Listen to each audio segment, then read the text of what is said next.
En entrant dans le poste du cariste, vous remarquerez la marche basse et la plateforme coussinée. Dans le poste, vous trouverez un dossier haut qui sert à la fois au confort et à la protection du cariste. Le toit de protection procure une sécurité additionnelle au cariste.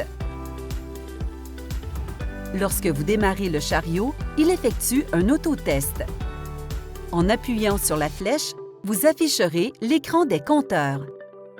Cet écran affiche des informations telles que les heures avec clé, de fonctionnement, de la pompe de levage, ainsi que les heures de conduite. Après la mise en marche et la série de diagnostics, le cariste appuie sur la pédale de sécurité, après quoi il entend un déclic indiquant que le chariot est engagé et que les commandes fonctionnent. Le volant est de type automobile. Le haut du joystick sert à la fois au levage et à l'abaissement. Ce bouton permet d'incliner vers l'avant et l'arrière, de déporter vers la gauche et la droite. Il y a des boutons orange sous le joystick. Le bouton du haut sert à avancer les fourches et celui du bas sert à les rétracter. Inclinez vers l'avant pour avancer. Inclinez vers l'arrière pour reculer. Sur le côté droit du joystick, il y a le bouton du klaxon. En cas d'oubli, un schéma au tableau de bord explique les commandes. Devant le cariste, il y a une vitre de protection. À gauche du tableau de bord, on trouve l'indicateur de batterie.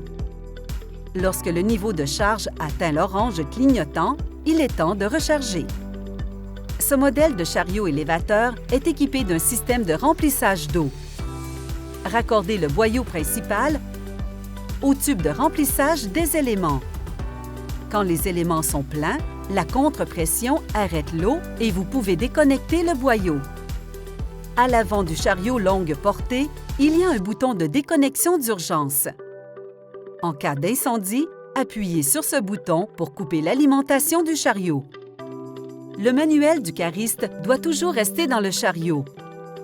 Vous y trouverez des informations sur divers sujets, comme les systèmes de sécurité, le tableau de bord, la résolution de problèmes et l'entretien quotidien.